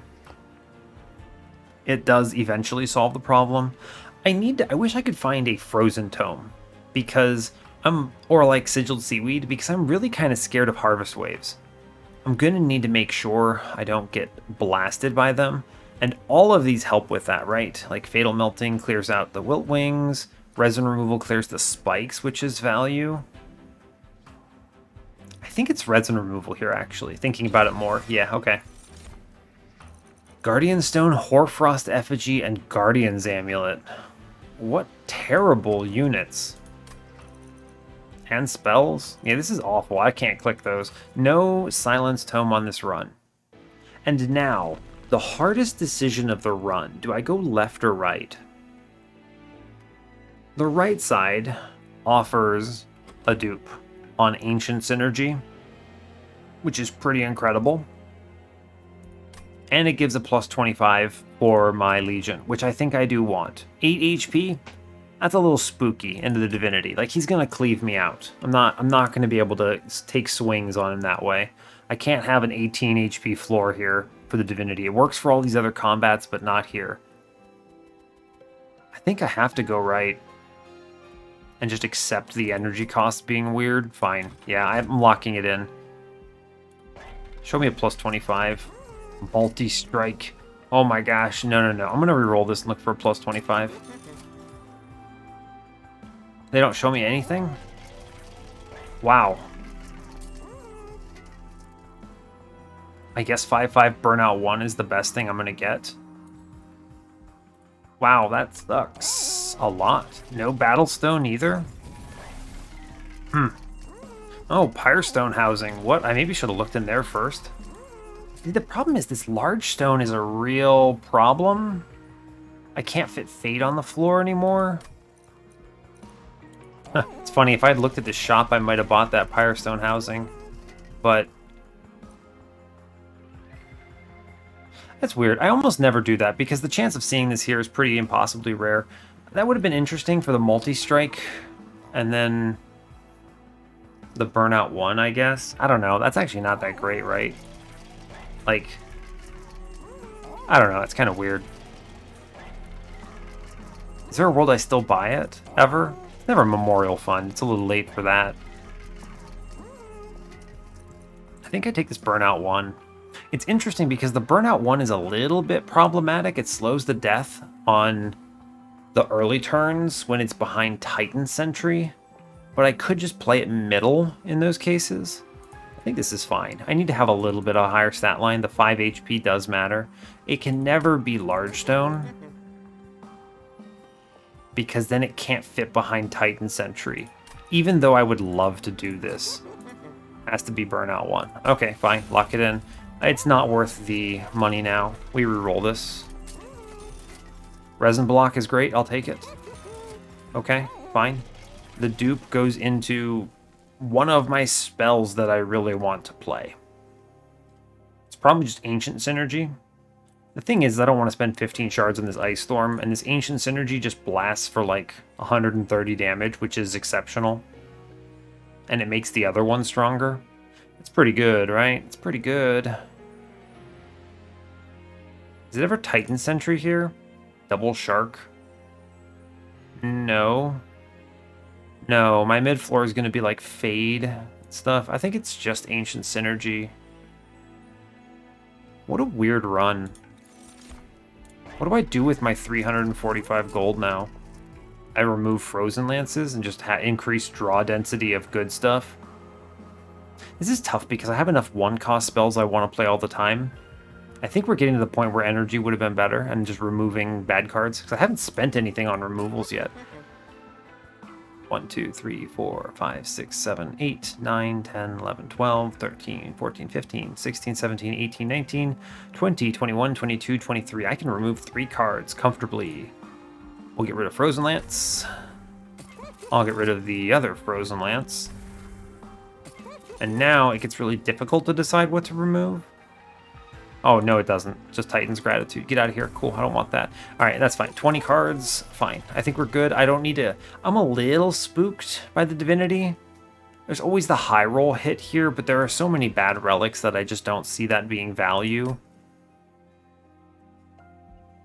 Yeah, I'm going to go on this. There was a world I duped Legion here, but I think the intent on death means I don't. Diligent might farm me.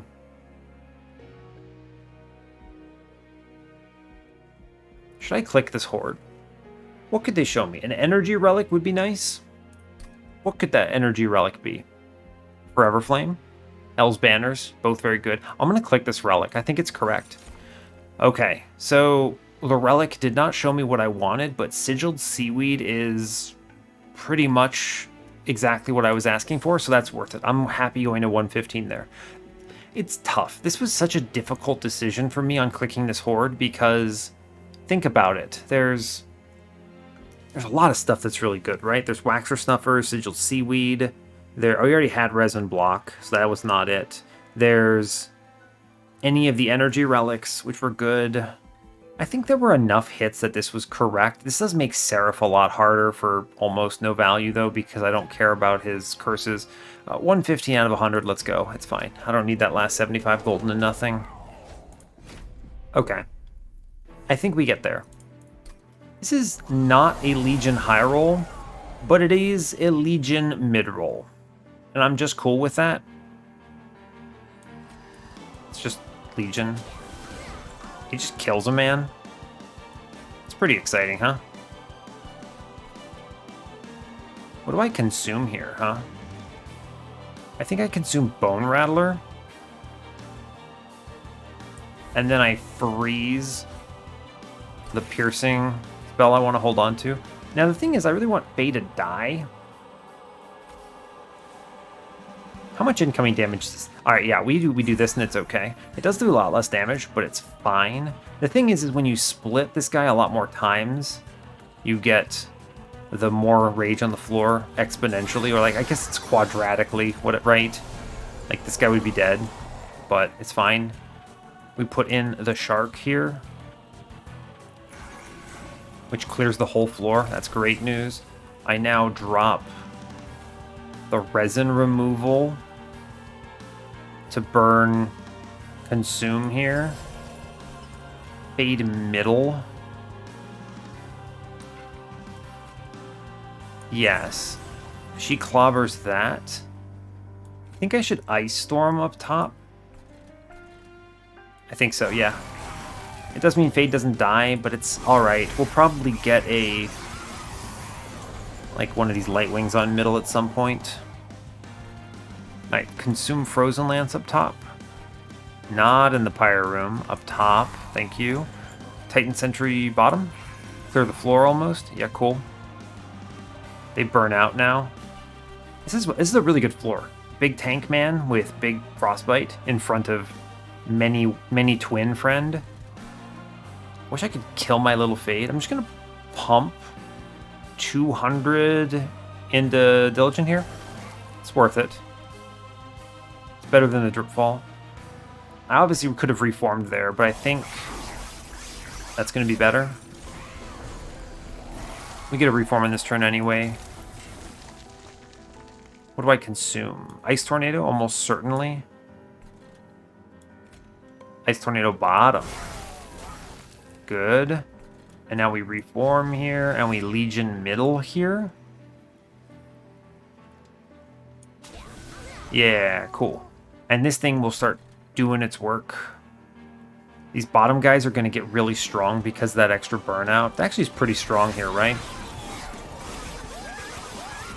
Yeah, that's a lot of power. We do lose a few of them, sadly, but that's okay. Let's Fade down. Well, Fade does kill that thing, sadly. so she doesn't get slapped. We just hold off on all these spells. I don't need to play any of them. Sad that we couldn't line up the Titan Sentry death, so we lose 2 buds, but that's okay. There's actually a serious argument for putting Drip Fall on this guy, right? Up top? Yeah, Drip Fall him for sure. There's a serious argument for putting the Titan Sentry in back so that the Legion eventually goes behind in 2 turns. In 1 wave remaining, he has 1 burnout.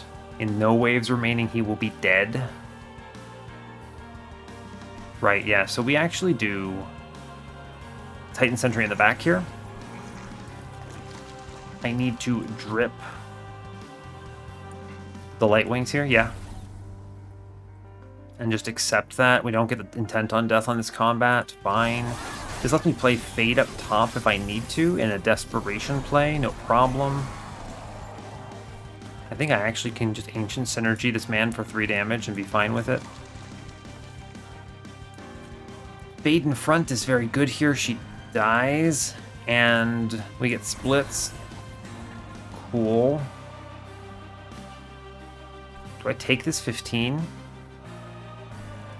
What am I drawing into? I'm drawing a lot of answers, and I can always put little Fade up there. Yeah, so here's what we're just gonna burn a mold, and then we're gonna Ancient Synergy for 120 on this Light Wings, and we're fine. I always have a mold next turn thanks to the Frozen.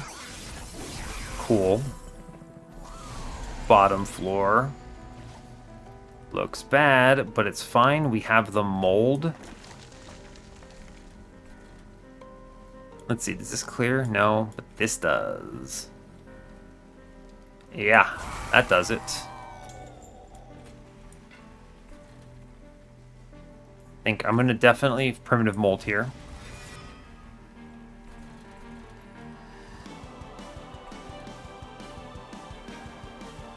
You could do some real whack stuff here, right?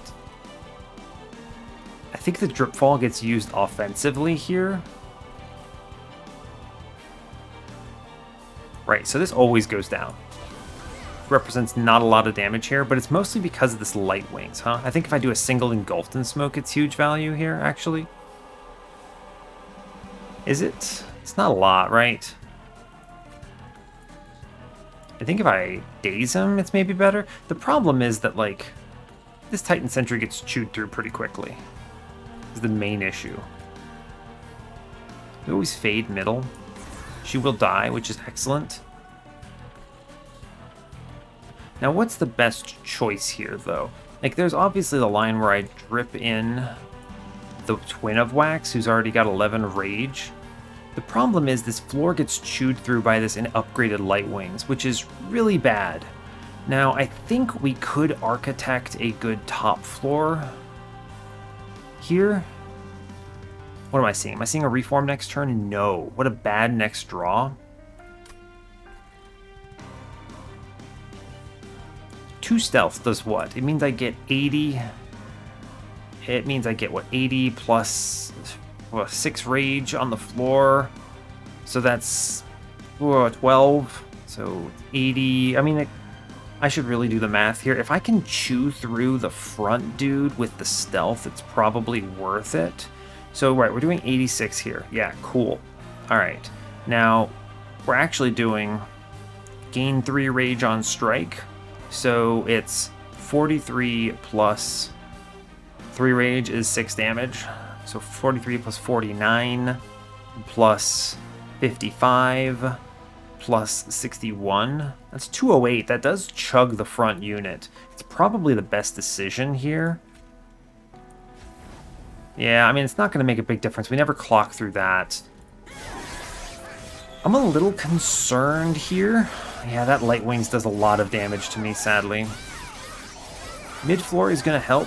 We can play Fade into it. She does some work here. She does a lot of work here. We're going to Titan Sentry up top. Absolutely. He needs to go in. There's just no way around it. I need to plus 10 and burn out to this back fellow for some damage and we'll Ice Storm. We're nickel and diming the boss.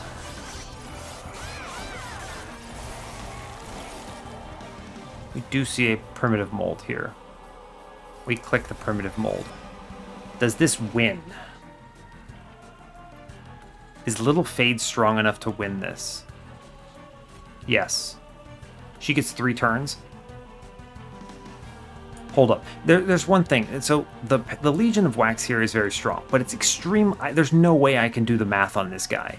I think he wins, but I don't have to make. If I don't have to take that risk, I don't worry about it. I can drip fall our man Diligent.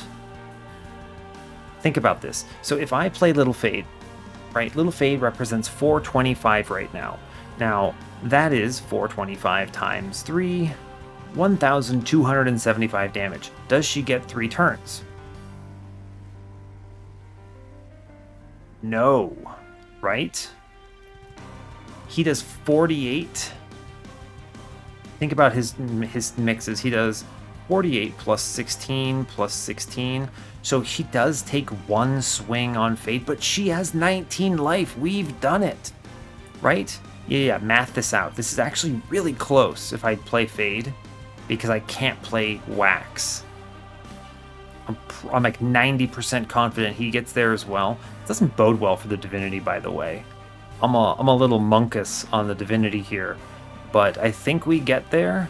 Missing that plus 25 is going to potentially cost me a lot. Okay, so she gets there if she takes 3 swings. So we drip fall. That's 1 swing. Cool. On second swing, he does 48 to the Titan Sentry. Okay, we get 2 swings. Oh, but she's quick. It doesn't matter. She gets it. She's quick. Yeah, so it works out perfectly because the quick lets me go first. So I take that 1 hit. I don't even need the drip fall here, but I will take the drip fall and it looks a lot better. Yeah, fine. The quick makes this an even easier solution. Okay. Thanks, Little Fade, I guess. Okay. Okay, we navigated it. Don't be afraid. We navigated it. It's fine. It's fine. We just missed the plus 25 and this run feels doomed. Yikes. Okay. It's a good turn 1. We get Legion in play with our friend, the Titan Sentry. Titan Sentry must live on bottom. There's no way around it. He kills everything, basically, which is pretty cool. I just want Little Fade to die every turn now. If there's a world I can get Legion of Wax killed every turn, I think we're very strong. Because eventually I can fill all 3 floors with a Legion. The problem on the previous combat was it was like simultaneously low damage and high threat. Like I wasn't taking enough damage to get the Legion killed. Fade always goes middle. She does 5 and dies. Great news. These guys are dead already. They just don't know it. Thanks, Titan Sentry. I think it's middle for the Legion here. Otherwise, I have to wait for it to burn out. And if I wait for it to burn out on bottom, it burns out on the Harvest Wave, which is a nightmare. We'll play it middle here. Yeah. Cool. Thank you, Titan Sentry. Very nice. Thank you, Ice Storm. Very nice. This floor clears itself and he dies, which I like. I play Fade in front here. She dies on spikes. Ah, almost. That would have been nice. Let's see. I still think I do this, right? We take a little less frostbite on the floor, but it's okay. This doesn't look... Our floors are so flimsy, it's really concerning, huh? Alright. We now have frostbite wave.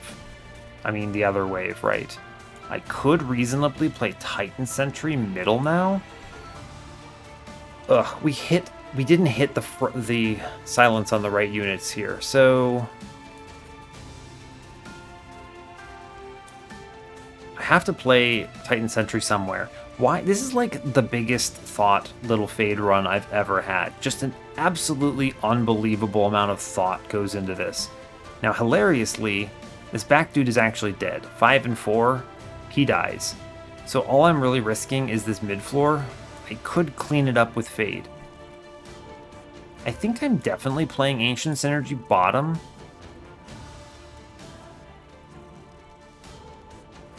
Yes. Sadly, Fade is not strong enough to one-shot this Dark Wings after the Ancient Synergy. He's going to be at 175. She does 145. I could reasonably pull it off with the Ice Tornado, but then I can't play Titan Sentry and I have to freeze him for next turn, which I think is incorrect. I need to deal with this middle floor, certainly. Right. I think I'm always Ancient Synergying bottom. The only question is, do I put the Titan Sentry down first for the 6 Frostbite in that case? It's a good question. He takes 10. He's taking what? 25, 34, and 39, and 51. And he attacks into spikes. So he's taking another 3, so he's taking 54, I said. Let me just double check that. Because I'd like him not to die into the Harvest Wave. So he takes, let's say he takes 10 from this Extinguish trigger. Yeah, cool. He now takes 16 from the Dark Wings, 9 from the Clip Dude, 9 from the other Clip Dude, 5 from the back line, and 12 from the Divinity. That's 61 damage in total. He then takes another 3 from attacking into spikes because they have spikes and he has attack thanks to Resin Block. That's 64 damage he's taking, right? If I do this first. Now this looks bad because I have an Ancient Synergy yet. He's currently taking an extra 20. If I do this though, he's okay. Yeah, 54. That clears the Conduit. Good. Little Fade here. Actually, I need to play Primitive Mold 100%. I think it is Little Fade in the middle. Let's see, 18 up top.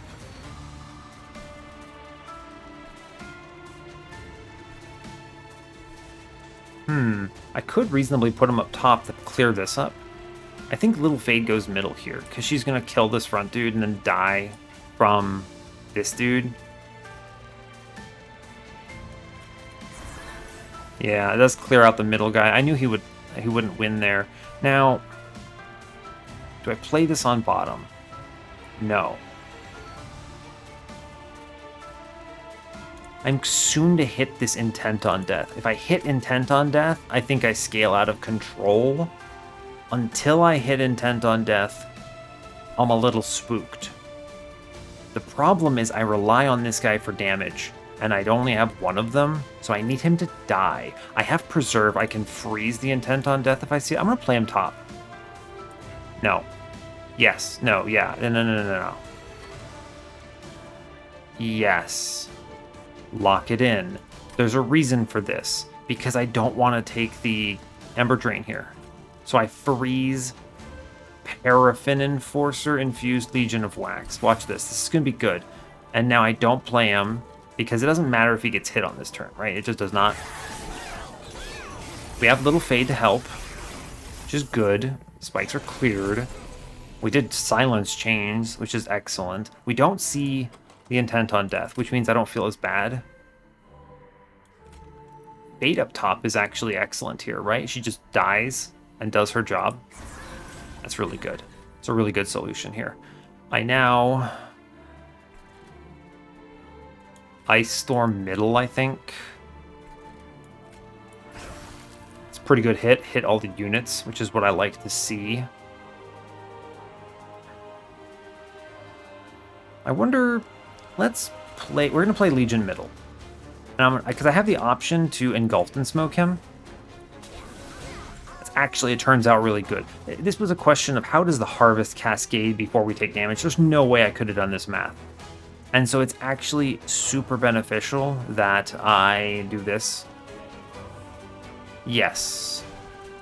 Yes, Shark dies. Everyone dies. We're teetering on the brink. We'll replay Fade up top, I think. Next turn to clear this dude. I actually need to really put Fade to work on this Disciple, right? We are seeing Drip Falls. Which means I Drip Fall the Disciple out of the way. I need to start playing Intent on Death ASAP. He dies and gets reformed. There's no reform next turn. Oh, that's tough. Basically, I'm deciding where do I put this Frozen Lance. I think I put it in the bottom. I'm going to lock that in. I need to work on this Protector so that Fade swipes at this Chains. Alternatively, I could play Ice Tornado and gamble it, but I don't think I need to here. I'm going to do that, and then... Okay, we're fine. This will have to do. Yeah, that cascades in a kind of bizarro way, but it's fine. I could accept this man going through. He does have 40 Frostbite, which is a lot. It is a lot. Shark. I think I have to play Intent on Death or I'm losing the run right now, right? Like, this is why I took this, because I actually think it's necessary in this line. Yeah, I think it is necessary. So it's... My only cards I play then are Titan Sentry and Intent on Death and Fade. And I let the Guardian go. Yes. He goes up at... Get out, stop talking. Alright, he's taking 40 today, which means he's at what, 116 right now? So he goes to... What is that, 86? No, 76? 76 is only one swing, right? Yeah, that's correct. Yeah. So he's at 116 right now. He's taking 40 from Frostbite. He goes up at 76. He takes 40 from the Pyre and then 39 from Frostbite, so he's dead. So he only swings for 9 damage. I don't care about him. Okay, so this is correct. We'll play Fade middle, because she dies. Yep. And it puts a large number into this guy, which is great news. And then I could do Intent on Death here. And this represents an exponential gain of damage.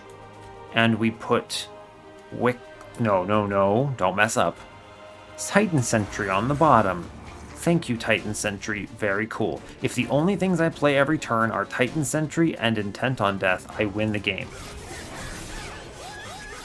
Yes, lock it in. Also Little Fade. Yeah, he takes one swing, fine. Okay, we still haven't seen a reform, which is a spook, right? It's just lock in the Intent on Death here. It's just generating bodies that are important to me. Cool. Very good. Fade comes in and just kills it and then dies, which is fine.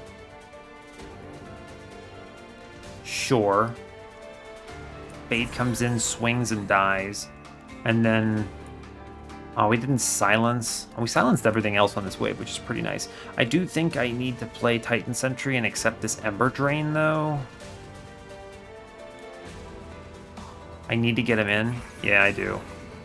It's super worthwhile. Okay, cool. And now, do I want to freeze something? I'm not actually afraid of this Gilded Wing either. He's going to have some Frostbite and, like... He's taking 173. He's going to get, like, one swing on me. No biggie, I think. He's also silenced. That's cool. The Preserve goes into what? I think I need to hold on to it in case there's a turn I can't play the Intent on Death. Yeah. Okay, fine. Thank you, Intent on Death. Very cool. Right. Fade comes out at 425 here, which is great.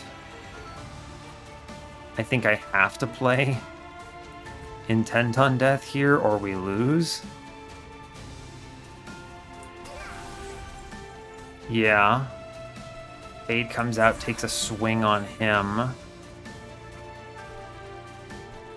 I let this guy go up. This is looking shaky, friends. I need to draw a Reform next turn. For sure. The nice thing is I don't take any burnout from what just happened, so that's cool. One swing. Reform. Okay, so this is a turn where I have more Ember than I can spend reasonably. Now, Fade does clock out the Steel Slate. I let these two go up. No big deal. I take some hits. It's fine. Fade for sure goes middle here. Those are good Sigiled Seaweed hits. Just got the one though, but it's fine. Fade comes in, swings, and kills the boss. Or the mini-boss at least.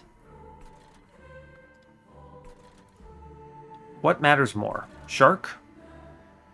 Or Intent on Death? I think Intent on Death matters more. So here's what we're going to do. We're going to preserve Shark. And my 3 Ember this turn are Primitive Mold. It's interesting. You know, I'm going to take a moment to think about it. Like, this draw ended up becoming really important to me. Like, really important to me. Being able to draw around this, I would have missed this Primitive Mold here, right? Like, I would have been so slow through the deck. Too slow through the deck. So the draw is really important. But man, am I energy hungry here. I'm so energy hungry. I mean, bottom decking like 9 Reforms is a little bit problematic. All right, let's play this correctly. I need to Reform and Intent on Death here. Thank you, Reform. Extremely cool. Play him bottom. And I Intent on Death him. And this is going to start looking very powerful on the bottom. I let them leak. He's frozen. Fine.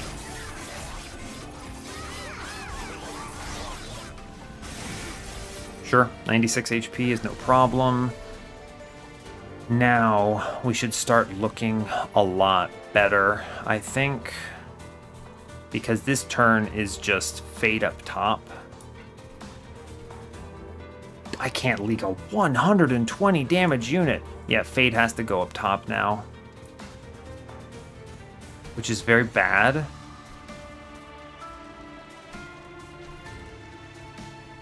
Huh. That's actually very, very bad. I can't leak this unit. Does Shark go up top, maybe? He dies. Actually an interesting idea, right? Shark and Intent on Death. He gets chewed through, but it wins. Yeah, hold up. My next turn has to be... Yeah, okay, watch this. We're going to do Shark up top. He clears this thing. He doesn't clear it?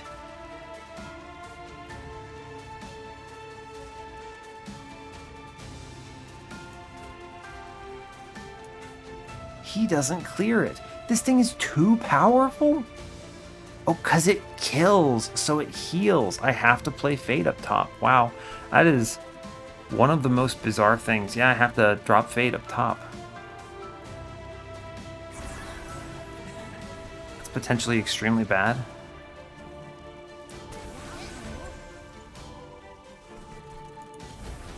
Okay, well, we're not dead.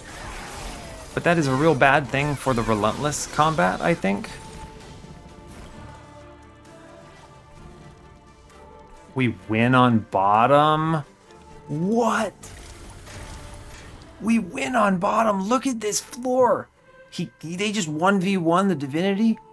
Oh my god, yes. I was looking up here and I'm like, oh my god, -4, we're dead. And I was really worried about the previous turn because it meant that I couldn't do Fade behind a sentry on middle for this combat. But here it is. Like, just too powerful. Wow. Wow, wow, wow. That's excellent. All right, cool. We get the X. We're very strong. I'm going to slow this down to ult to very fast, I think. Yeah, just because I want to look at it. We get through it. Wow. All right, yeah, sorry. Goodbye, Fade run. You didn't make it.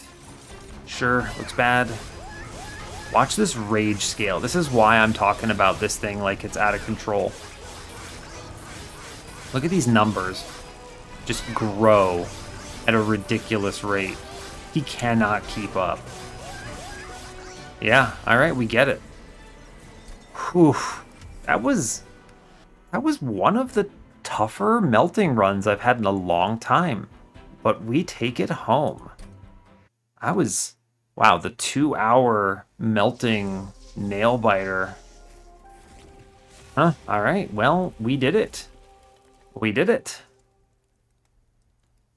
Very tough run, very rewarding. I'm pleased we did it. All right, cool. Let's hit the run summary. I've got a lot of things to talk about. Okay, so this run is extremely weird. It was teetering on a razor's edge the whole time. Our Legion of Wax never got the plus 25 I wanted, and it's tough, right? I mean, how much damage did we take on the Relentless? We took 44 on Divinity. It's fine. Oh no, my score, but we got there. It's interesting in hindsight. I'm thinking back, and I think duping the Legion may have been a better line, but like duping Legion and taking space, not space, duping Legion and taking energy, because we never realistically ended up with a floor that was like overflowing, right? I mean, we had the trip fall holdover on Intent on Death line, but we never really had a chance to set it up. And I never got a chance to do Titan Sentry really tanking in the right way. He's super important to the run, by the way. Like, this thing, so valuable. Legion of Wax really got there. Definitely a relentless machine. I just had to make a floor with him, and it worked out very well. Especially because even with Trample, bottom floor Divinity just could not chew through the stats on this thing reformed enough times, right? There's just no way it could do it. So, pretty interesting in that respect. A very tough draw order. It's tough because I really wanted Ember, but I could not get it. And I think the draw was critical for this line because of the holdover. So I'm looking back and I'm thinking to myself, what is a better way of approaching this? It's hard to measure and to say, but I think that another line that got there is to not do these upgrades on Intent on Death and to -1 holdover a primitive mold. And then what is it? I think you have to dupe the Legion, right? Because you only get one Intent on Death then. So you have to dupe the Legion in that case in order to have multiple. And then you can drip them onto each other's floors to really scale them out of control. And that, I think, is how you pull it off. Now, I think that would have won. Would that have been easier? Would I have taken less damage? It's a really tough question. It's a really tough question. Both Diligent and the Divinity took a lot of thought here, to the extent that, like, this is actually a 2 hour run. I've been having some, like, hour and a half runs lately, and, like, they're great. I'm great. I'm fine with hour and a half. That's cool. But this is like a real thought-provoking, like, mind bender. Like, just so much going on. A lot of very difficult decisions. I'm going to tell you right now, the MVP of this run was Sinner Salve. I would have had to take energy first without Sinner Salve. Just no way. I got farmed by Fel on curses, and the only reason it was okay is because they were free. And then they showed me purifiers. Like, oh boy, I would have died so hard without the Sinner Salve. This thing was unbelievably strong. Now, I don't even remember what the other pick was. Sinner Salve was definitely the better choice given the knowledge of what was coming up in the floating bosses. But whew, really tough. That last minute Sigiled Seaweed, I think it did pay off in the end. The locks that it had, the silences that it hit on various units on the Divinity and also on Seraph were really valuable.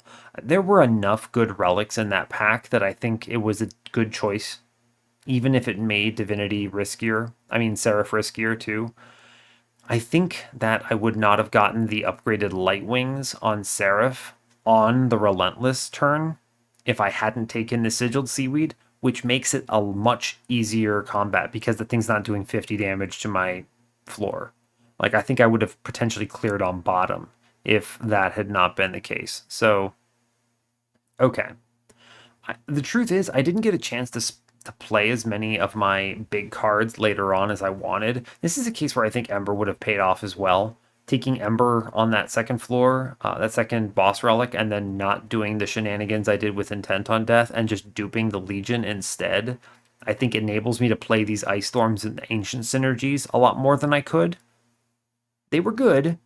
It was good to have the density because it meant that I was always going to draw into something that solved my problem. But it was unfortunate when I was leaving like these big numbers on the table. I'm like leaving 120 damage unplayed, which is tough. So it's a win by inches, I think, is the best way of saying it here. There's a lot of nuanced decisions, and because of the way Legion of Wax's math works out too, it's really tough to look at a floor and be like, this wins. Because I don't know, especially when it's scaling Rage. I could sit there for 30 minutes and try to roll out the math and still be wrong. So thank you, combat preview, but also a little problematic just from like a gameplay understanding perspective. Also, if they just showed me a plus 25, this run would have looked a lot cleaner. Not seeing one, or at least even a Battlestone on the end there, a little bit tough. I think there actually might have been a Battlestone in the first roll. Was it? No, I think it was Incant Armor 2 and a plus 10. I don't remember. There might have been a Battlestone there. I probably should have just grabbed it. I think I should have just grabbed it when I saw it. Plus 10 HP would have given better. 18. Pretty much any number bigger than 5 on the health stat there would have been nice. But it's cool. We navigated it. We got there. I mean, it's weird because if you look at this, I took all the trials. I did everything. I didn't die. I beat the Divinity on 115 shards. This looks pretty strong, right? But I think it was a win by inches, and it was a much closer run than it could have been. And the only reason this was a victory is because I navigated it thoughtfully. Truly, I think that's the only reason this was a win, because this was a real mind bender. So yeah, that is enough thinking for me, I think. That's all I'm going to play and show you, so that's all I got to say.